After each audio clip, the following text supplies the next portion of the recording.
ഹരേ രാമ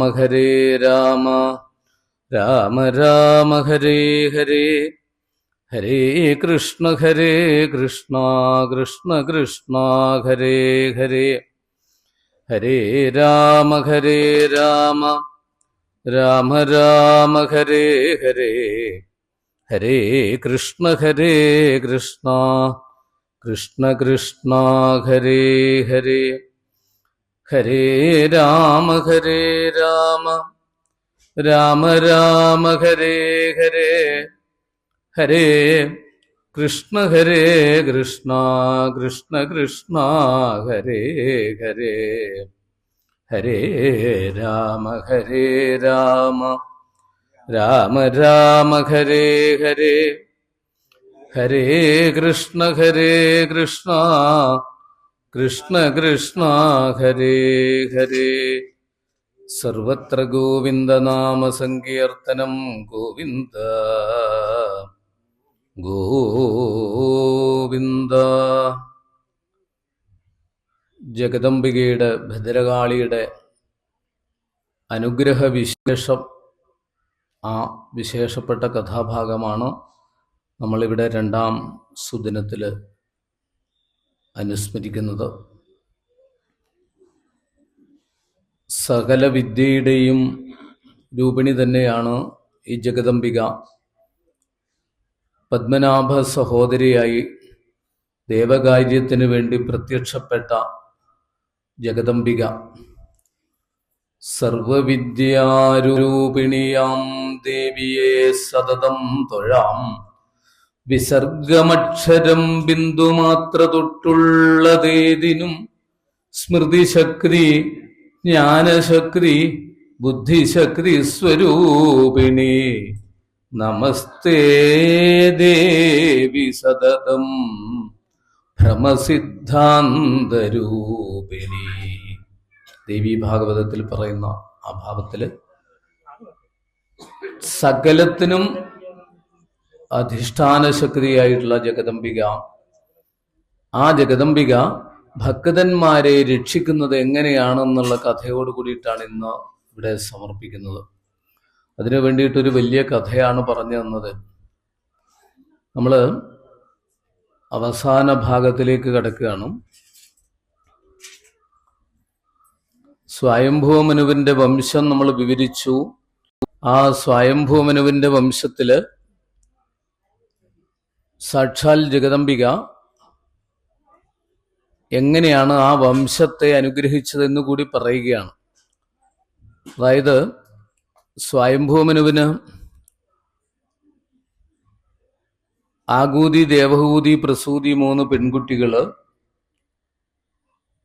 പ്രിയവ്രതൻ, ഉത്താനപാദൻ എന്നീ 2 ആൺകുട്ടികളുണ്ടായിരുന്നു.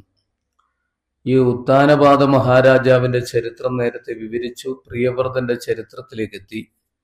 ഈ പ്രിയവ്രതൻ ആരാണ്? പ്രിയവ്രതന്റെ യഥാർത്ഥ രാജ്യഭാരം എങ്ങനെയായിരുന്നു തുടങ്ങിയിട്ടുള്ള കഥകളൊക്കെ നേരത്തെ വർണ്ണിച്ചു കഴിഞ്ഞു. പ്രിയവ്രതന്റെ, അതായത് 7 ആഴികൾ ചൂഴുന്ന ഈ ലോകത്തിന്റെ തന്നെ ആദ്യ അധിപതിയായി മാറി പ്രിയവ്രതൻ. അദ്ദേഹം അനേക കാലം രാജ്യം ഭരിച്ചു. സകല വിധത്തിലുള്ള ഐശ്വര്യങ്ങളും ഉണ്ടായി. രാജ്യത്ത് എല്ലാവിധത്തിലുള്ള ഐശ്വര്യങ്ങളോടും കൂടിയിട്ട് ഭരിക്കുകയാണ് ചെയ്തത്. ലോകത്തെ തന്നെ ഇന്ന് കാണുന്ന രീതിയിൽ 7 ഖണ്ഡങ്ങളാക്കി ഭരണമൊക്കെ നടത്തിയിട്ടുള്ള പ്രിയവ്രതൻ, അദ്ദേഹത്തിന്റെ പുത്രന്മാര് 7 പേര് ഭൂമിയിൽ ഭരണം നടത്തിയ കഥ. അതിലൊരാളാണ് ആഗ്നിധ്രൻ. ഈ 7 വൻകരകളിൽ ഏറ്റവും ശ്രേഷ്ഠമായിട്ടുള്ളതും ഏറ്റവും വലുതുമായിട്ടുള്ള വൻകര ഏഷ്യ വൻകരയാണ്, ജംബൂദ്വീപാണ്. ആ ജംബൂദ്വീപിന്റെ അധിപതിയായിട്ടുള്ള ആഗ്നീധരന്റെ ചരിത്രം. അദ്ദേഹത്തിന് 9 മക്കളുണ്ടാവുകയും ആ 9 മക്കൾക്കും ജംബൂദ്വീപിനെ വിഭജിച്ചു കൊടുക്കുകയും ചെയ്ത ചരിത്രം. അങ്ങനെ വിഭജിച്ചു കൊടുത്തിട്ടാണ് ഈ ഏഷ്യ വൻകരയിൽ 9 വിശേഷപ്പെട്ട ഖണ്ഡങ്ങൾ ഉണ്ടായത്. 9 മക്കൾക്കും വിഭജിച്ചു കൊടുത്തത് കൊണ്ട് 9 ഖണ്ഡങ്ങൾ ഉണ്ടായി. അതാണ് നവഖണ്ഡങ്ങളിൽ അതിലൊന്നാണ് നമ്മുടെ പരമപവിത്രമായ ഭാരതഭൂമി. ഈ ഭാരതഭൂമി ആദ്യം ഭരണം നടത്തിയത് അജനും നാഭിയും കൂടിയാണെന്ന് പറയുന്നു. പിന്നീട് ഒരു ഭരതൻ ഭരണം നടത്തിയതോടുകൂടി ഭാരതം എന്ന പേര് വന്നു. ആ ഒരു ചരിത്രമാണ് പറയുന്നത് പ്രിയവ്രതന്റെ ചരിത്രത്തിലൂടെ. ആഗ്നേയന്റെ പുത്രനായിട്ട് നാഭി ഉണ്ടായിരുന്നു. ആ നാഭി മേരുദേവിയെ വിവാഹം ചെയ്തു. സന്താനമില്ലാതെ കണ്ട് വിഷമിച്ചു. കുട്ടികൾ ഉണ്ടാകുന്നതിന് വേണ്ടി പുത്രകാമേഷ്ടി പോലുള്ള യാഗങ്ങൾ നടത്തി ഭഗവാനെ സന്തോഷിപ്പിച്ചു. ഭഗവാൻ തന്നെ പുത്രനായിട്ട് ജനിച്ചു. അതാണ് ഋഷഭൻ എന്ന പേരിൽ അറിയപ്പെട്ടത്, ഋഷഭാവതാരം. ആ ഋഷഭൻ വളരെ കാലം നമ്മുടെ ഭൂമിയെ വളരെ ഭംഗിയായിട്ട് ഭരിച്ചു. ഭാരതത്തെ ഋഷഭൻ ഒരുപാട് കാലം ഭരിച്ചിരുന്നു. ഋഷഭൻ ഭഗവാൻ തന്നെയാണ്, ഒരു സ്വരൂപമെടുത്തു വന്നതാണ്. ഋഷഭൻ ഭരിച്ചത് കൊണ്ട് നമ്മുടെ ഭൂമിക്ക് ഐശ്വര്യം മാത്രമേ ഉണ്ടായിട്ടുള്ളൂ. എങ്ങനെയാണ് മാതൃകയായിട്ട് ഭരണം നടത്തേണ്ടതെന്ന് കാണിച്ചു കൊടുത്തു. പക്ഷേ ഭൂമിയിൽ ഐശ്വര്യം കൊടികുത്തി വാഴുന്ന സമയത്ത്, എല്ലാ നന്മകളും ഉണ്ടായ സമയത്ത് ദേവേന്ദ്രന് ചെറിയ പ്രശ്നങ്ങളുണ്ടായി. ദേവേന്ദ്രൻ മഴ പെയ്യിക്കാതിരുന്നു അന്നത്തെ ഈ ഭാരത വർഷത്തില്. അങ്ങനെ വിഷമിച്ച് ദേവേന്ദ്രൻ കഷ്ടപ്പെട്ട് എങ്ങനെയൊക്കെ കൂടി പ്രതികാരം ചെയ്തു. എങ്കിലും ഋഷഭദേവന് ഒട്ടും ബാധിച്ചില്ല.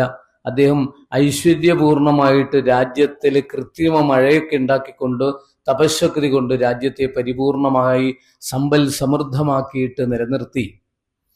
അങ്ങനെ ഋഷഭദേവൻ രാജ്യം നല്ല രീതിയിൽ തന്നെ കൊണ്ടുപോകുന്നു.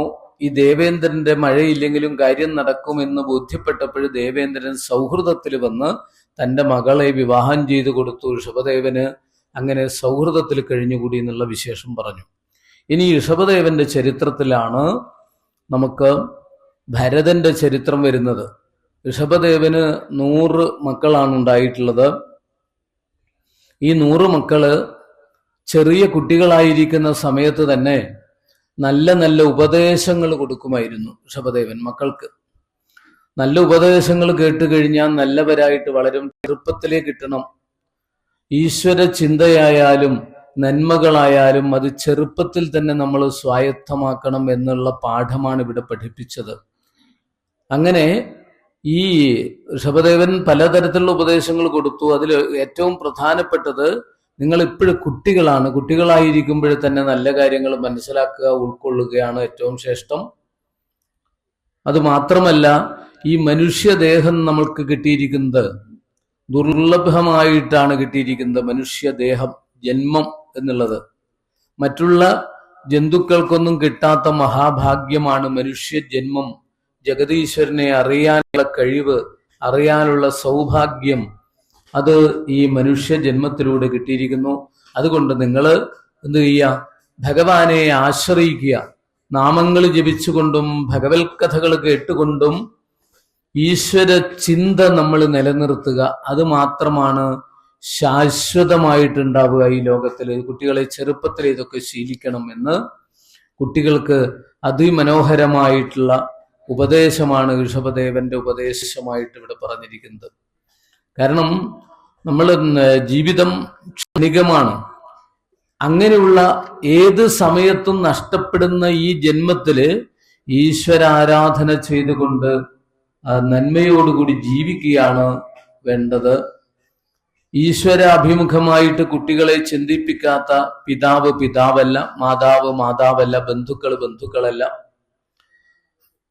ഈ ഗുരുക്കന്മാര് ലോകത്തിലുണ്ടെങ്കിൽ ഈശ്വരാഭിമുഖമാക്കി ചിന്തിപ്പിക്കാത്ത ഗുരുക്കന്മാര് ഗുരുക്കന്മാരല്ല.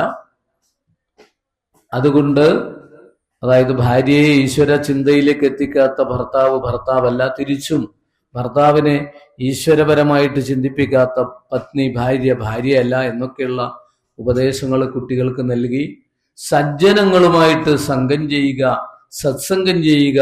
അതാണ് മനുഷ്യനെ ഭക്തിയിലേക്ക്, ഈശ്വരനിലേക്ക് നയിക്കാനുള്ള എളുപ്പമാർഗം എന്നിങ്ങനെ പലതും പലതും ഉപദേശിച്ചു പരമ ഭാഗവതോത്തമനായ ഋഷഭദേവൻ. അതുകൊണ്ടാണ് മക്കളൊക്കെ ഇത്തരത്തിൽ നല്ലവരായി മാറിയത്. ഇതിൽ 81 പേര് വേദങ്ങളൊക്കെ പഠിച്ചിട്ട് വേദജ്ഞന്മാരായി സഞ്ചരിച്ചു. 9 പേര് നവയോഗികളായിട്ട് അങ്ങനെ യോഗീശ്വരന്മാരായിട്ട് സഞ്ചരിച്ചു. പിന്നീട് ഒരു മഹാനുഭാവനാണ് ഭരതൻ. ഭരതനെ സഹായിച്ചുകൊണ്ട് മറ്റുള്ളവര് സഹോദരന്മാര് രാജ്യഭാരം ഏറ്റെടുത്തു. ഈ ഭരതൻ രാജ്യഭാരം ഏറ്റെടുക്കുകയാണ് പിന്നീട് ചെയ്തത്. ഋഷഭദേവൻ കാട്ടിലേക്ക് പോകുന്നതോട് കൂടിയിട്ട് ഭരതനാണ് ഭരണാധികാരി. നേരത്തെ പറഞ്ഞ ഈ ഭരതന്റെ ഭരണം കൊണ്ടാണ് ഭാരതത്തിന് അതിശ്രേഷ്ഠമായിട്ടുള്ള പേര് കിട്ടിയിരിക്കുന്നത്. പിന്നെ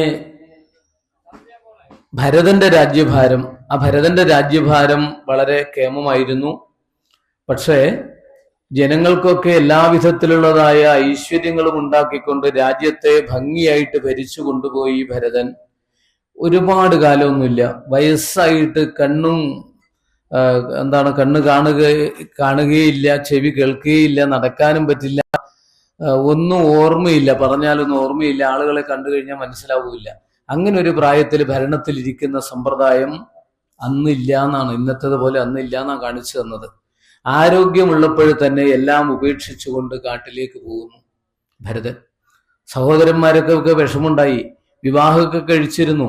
ആ വിവാഹം കഴിച്ച പത്നിക്കും കുട്ടികൾക്കൊക്കെ വിഷമുണ്ടായി. പക്ഷേ അവരുടെ വിഷമൊന്നും നോക്കാതെ ഒരു സമയം കഴിഞ്ഞു കഴിഞ്ഞാൽ ഈ ബന്ധനങ്ങളിൽ നിന്ന് മുക്തനാവണമെന്ന് തോന്നിയിട്ട് ഭരതൻ കാട്ടിലേക്ക് പോവുകയാണ്.